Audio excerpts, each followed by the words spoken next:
राधे राधे, जय श्री कृष्णा। राधे राधे। आशा करती हूँ आप सब बहुत ही अच्छे होंगे और स्वस्थ होंगे, खुश होंगे। चलिए, 14 तारीख को थी शर्तिला एकादशी और 15 तारीख को हमारे यहाँ खिचड़ी मनाई गई थी। वीडियो लेट आया है क्योंकि कुछ वजह थी। कल हम वीडियो नहीं डाल पाए हैं। 15 तारीख को मतलब 16 को, 15 को तो थी ही, और आज वीडियो पड़ रहा है, वीडियो लेट हो गया है। तो शर्तिला एकादशी के दिन 6 जगह तिल का प्रयोग किया जाता है। इस तरह से 6 जगह पर आप इसका प्रयोग कर सकते हैं। अपने नहाने के जल में डालिए, सूर्य का अर्घ दिया है उसमें डाला था, दीपक को जलाया था उसमें डाला था, जो दान करना था उसमें दिया था। इस तरह से करके 6 जगह पे प्रयोग इसका किया था। और अब इसका उपटन भी लगाया जाता है। और फिर आ गई है खिचड़ी। जो खिचड़ी हमारे यहाँ 15 तारीख को ही मनाई गई थी, 14 को नहीं मनाई गई थी। तो सारी तैयारी हमने करके रख ली थी। कुछ लोग कह रहे थे 14 को है, कुछ कह रहे थे 15 को है। तो इस तरह से काले उड़द की दाल का ही दान किया जाता है खिचड़ी में। तो हरी उड़द का दान नहीं किया जाता है, ऐसा मेरे यहाँ होता है। पता नहीं आप लोग के यहाँ होता है नहीं होता। और आप ये धुली वाली दाल भी दे सकते हैं, पर धुली दाल का प्रयोग हम कम ही करते हैं।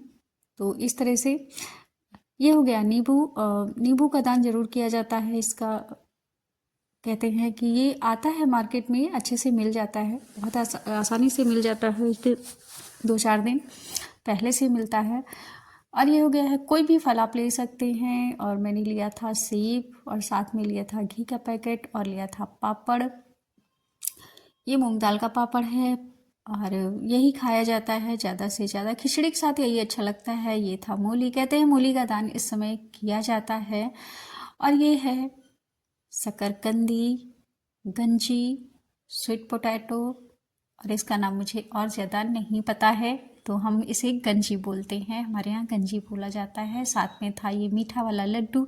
अभी अभी गणेश चतुर्थी आके गई है, तो इसमें ढेर सारा बना ही था, तो अभी तो रखा ही है, तो इसे।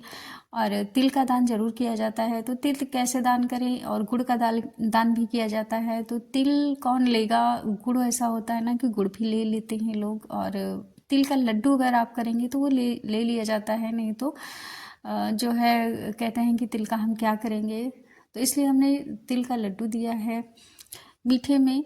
और ये है मूंगफली। मूंगफली का भी दान किया जाता है। मूंगफली नहीं थी तो मूंगफली का तिल है। और इस तरह से आप किया था मैंने। और खिचड़ी की बारी आती है तो खिचड़ी को मिक्स करके रख लिया था। दाल और चावल को साथ में उसमें डाला था नमक, और जो भी दक्षिणा आपके पास हो, जो दक्षिणा आप देते हैं उसके हिसाब से। और हमारे यहाँ इस तरह से खिचड़ी का दान किया जाता है एक बार, फिर ये 2 बार आधी अंजुल ली जाती है दाल और चावल और नमक के साथ। और तीसरी बार में होता है कोई एक फल होगा, पैसे होंगे, जो भी आपको दान में देना है, और इस तरह से भर के निकाली जाती है।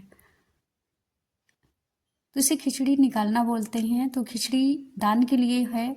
अब सोचिए कि 15-16 लोग होते हैं घर में, तो सारे लोग इतनी ही खिचड़ी, ये एक लोग की खिचड़ी है इतनी। और हमारे यहाँ मतलब लेने वाले बहुत सारे लोग आते हैं, मांगने वाले आते हैं।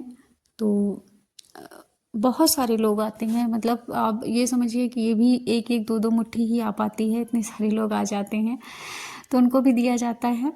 और ये जो हाथ से निकाली जाती है, इसमें दान भी होता है, चाहे वो नाई का दान हो, चाहे वो क्या कहते हैं गोसाई का होता है, उनका दान दिया जाता है। जो भी आता है उसे इसी खिचड़ी से दान दिया जाता है। कम पड़ती है तो और भी मिक्स करके दे दिया जाता है। तो इस तरह से खिचड़ी निकाली थी मैंने। और फिर कान्हा को भोग लगाया था सबसे पहले खिचड़ी बना के। और बनाया था मैंने टमाटर की चटनी, खिचड़ी, और है दही बड़े, और है पापड़ और अचार। इतनी चीज़ें बनी हुई थी। तो इस तरह से हमारे यहाँ खिचड़ी बनती है। आप देख पा रहे होंगे खिचड़ी की थाली हमारी बनकर तैयार हो गई है। गर्मा गर्म सबको परोसा गया है। अच्छे से घी डाल के खाया जाता है, बिना घी के तो अच्छी लगती नहीं है। और इस तरह से हमारी खिचड़ी बनाई गई है। और 15 तारीख को मैंने बनाया था। वीडियो आने में देर हो गई है क्योंकि नेटवर्क यहाँ बहुत बहुत ज़्यादा वीक रहता है, तो इसकी वजह से नहीं आ पाया था वीडियो। शॉर्ट तो चले जाते हैं पर वीडियो बहुत देर में अपलोड होता है।